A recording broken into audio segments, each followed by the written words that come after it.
Pues seguimos aquí en La Pica en Flandes, Informa Radio, este programa para el mundo cívico-militar y desde luego muy interesante el planteamiento de la presión lingüística. Es un tema que llevamos ya más de, bueno, en fin, desde la transición y aquí los políticos no son capaces de solucionarlo, con lo cual al final el malestar que se genera y sobre todo la desafección en esas zonas es cada vez galopante y desenfrenada, porque claro, ¿quién va a ir allí para que le apliquen una inversión lingüística pues a tus hijos, a tu señora, y acabemos todos mordiéndonos la oreja, hablando en idiomas que desde un punto de vista local, histórico, tienen mucha importancia, pero a los efectos de las Fuerzas Armadas hay que comunicarse en un solo idioma. Entonces, cedo la palabra, don Fernando, para que hable usted de los tanques y luego, si se conecta el teniente general, don Emilio Pérez Alemán, que hable sobre el tema de academias. Adelante, don Fernando.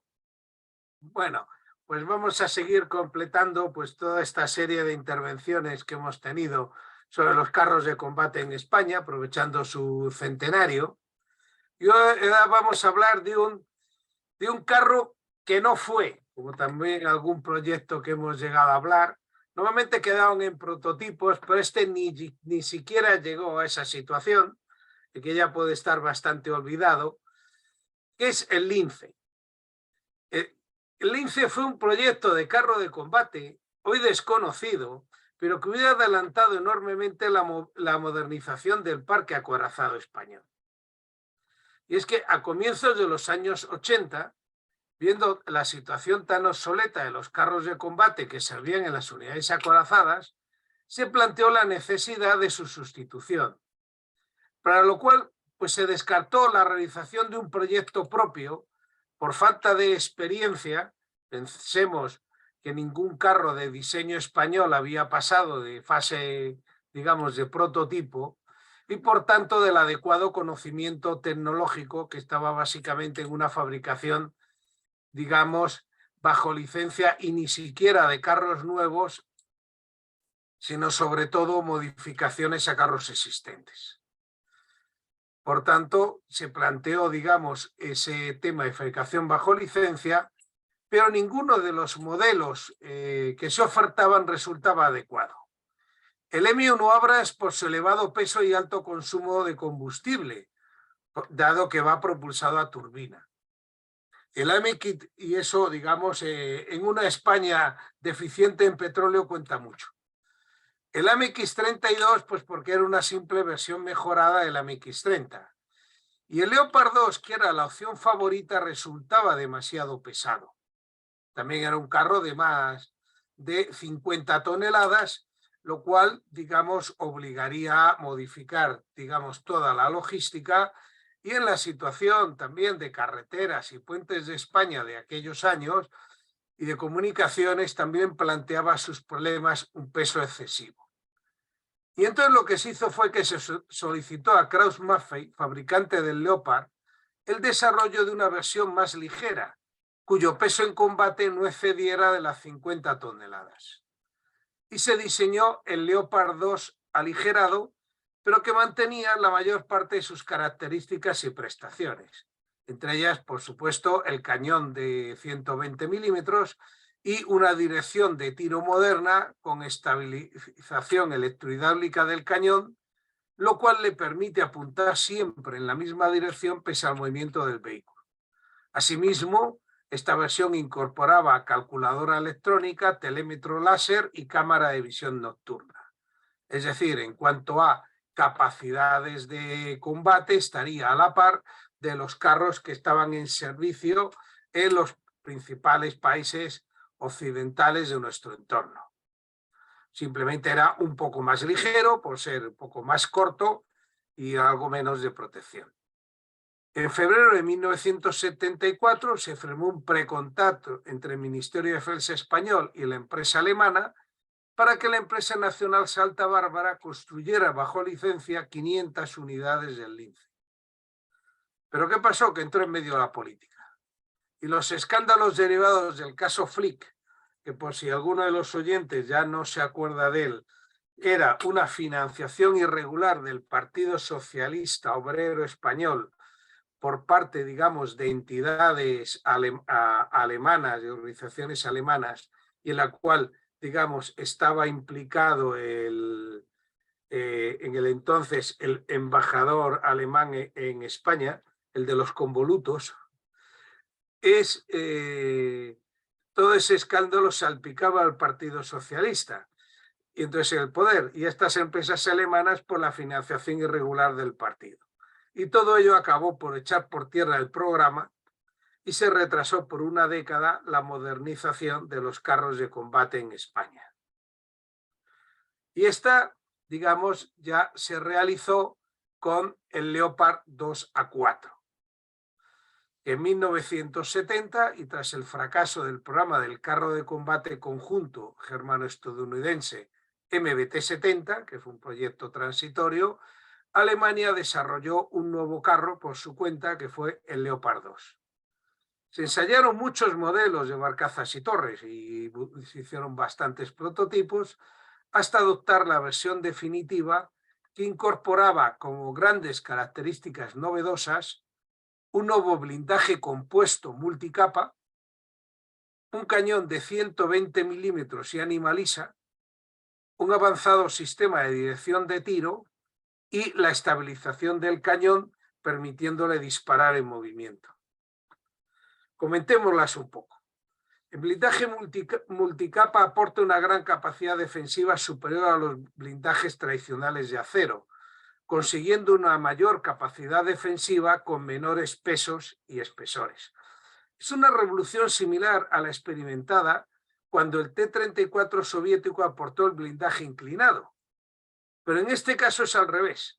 Volvemos a las formas rectas y paredes verticales que tenían antes los carros y que se ven muy características cuando vemos alguna foto de un Leopard 2A4 que han aparecido muchas recientemente en los medios de comunicación por el tema de su envío a Ucrania.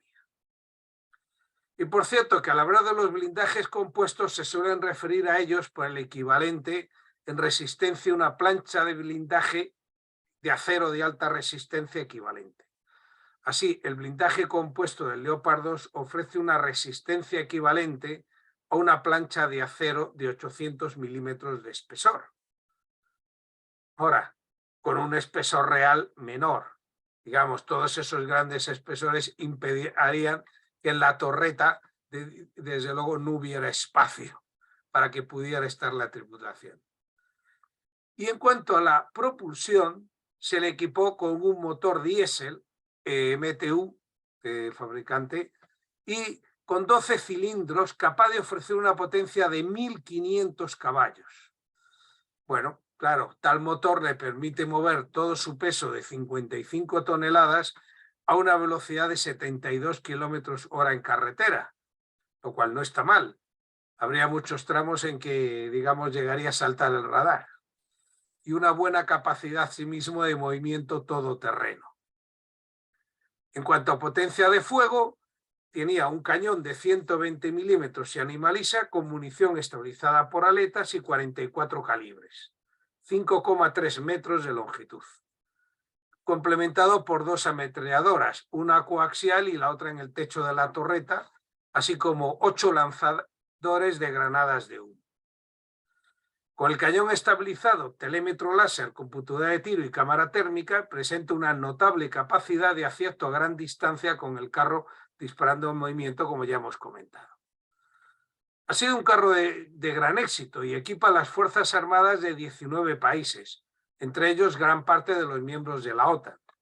De hecho, si habláramos de un carro OTAN occidental, tendríamos que hablar de los Leopard, tanto en sus variantes 1 como en la 2.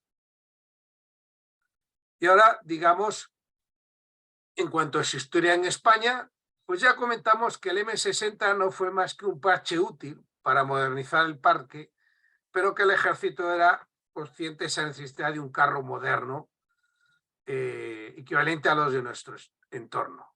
Y así, en 1994 se firmó una carta de intenciones para la modernización de nuestro ejército con carros Leopard 2, y que esto incluía 2 fases.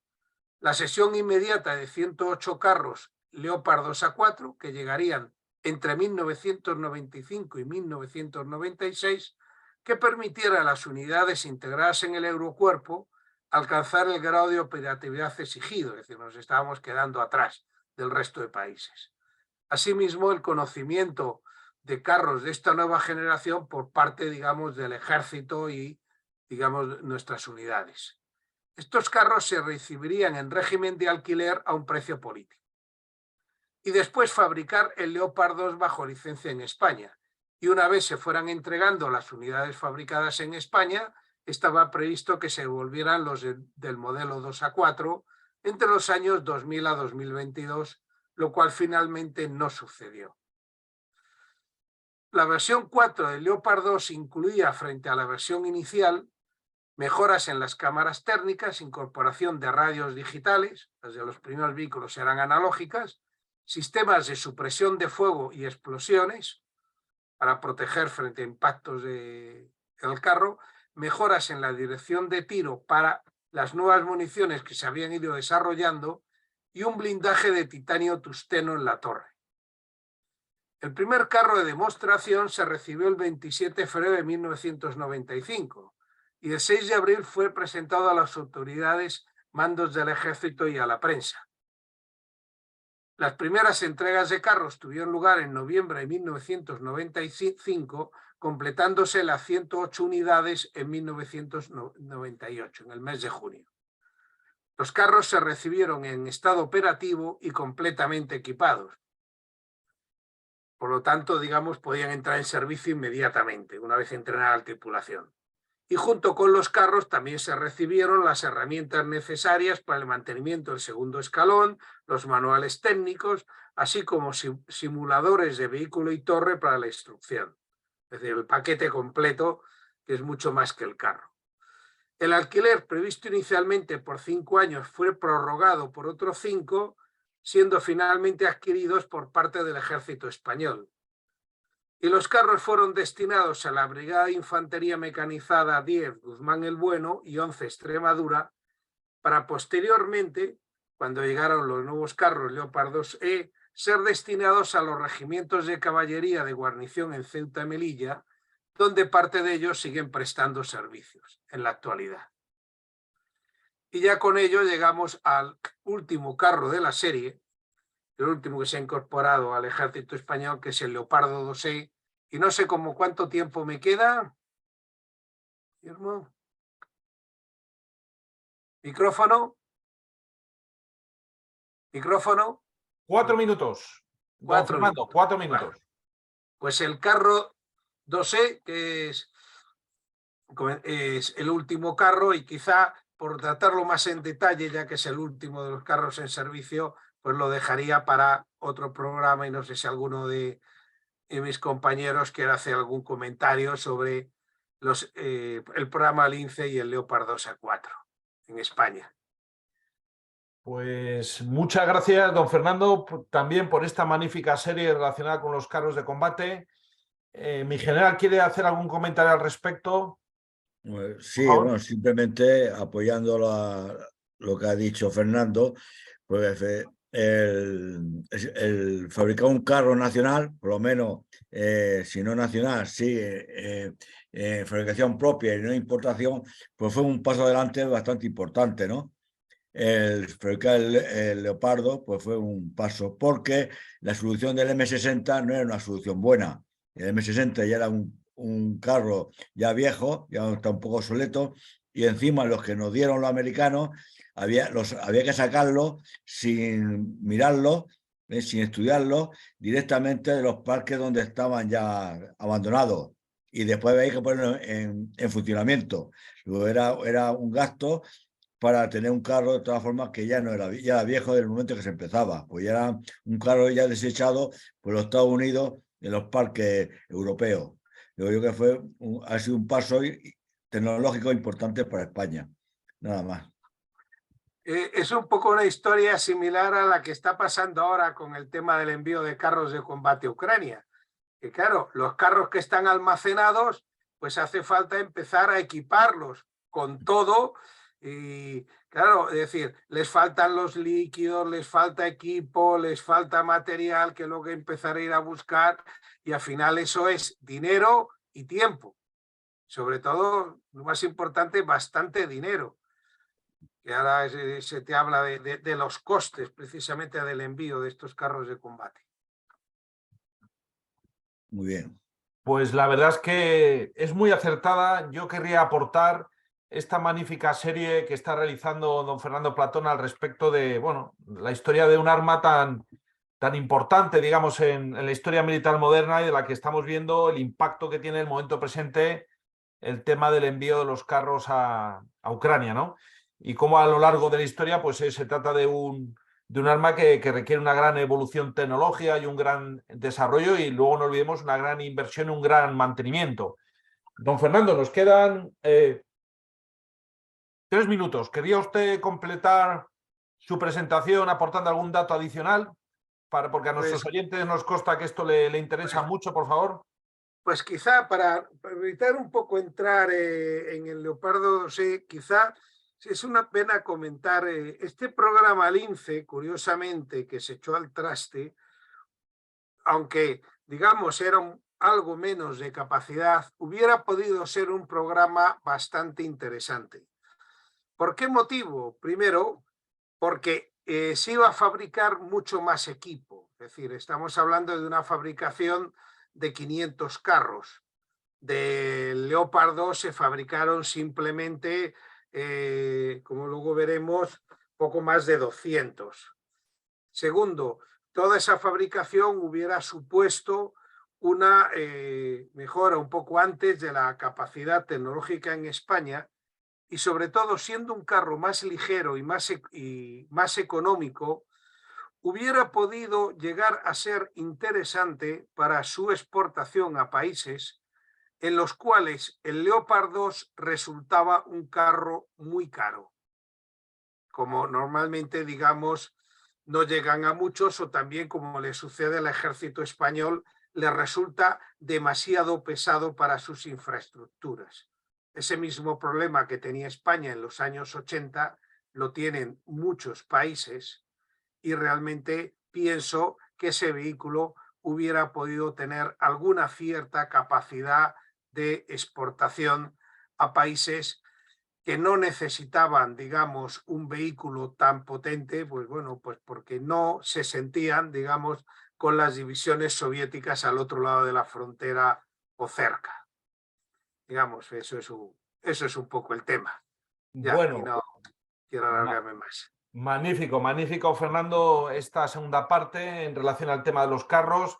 Como ven, queridos oyentes, hoy hemos tratado 2 temas sustanciosos. Uno de ellos es una constante y el otro es un tema que es también una constante preocupación, ¿no? Pero no, hasta hoy no se había planteado y qué mejor que a través de General Cifuentes, que tuvo ese mando tan relevante en la Comandancia General de Baleares. Pues muy bien, queridos oyentes, muchísimas gracias como siempre por su atención y les rogamos que compartan su podcast comentando estos vídeos y estos programas que emitimos semanalmente en Informa Radio. Muy buenas tardes y les esperamos, queridos oyentes, la semana que viene. Que tengan una buena semana.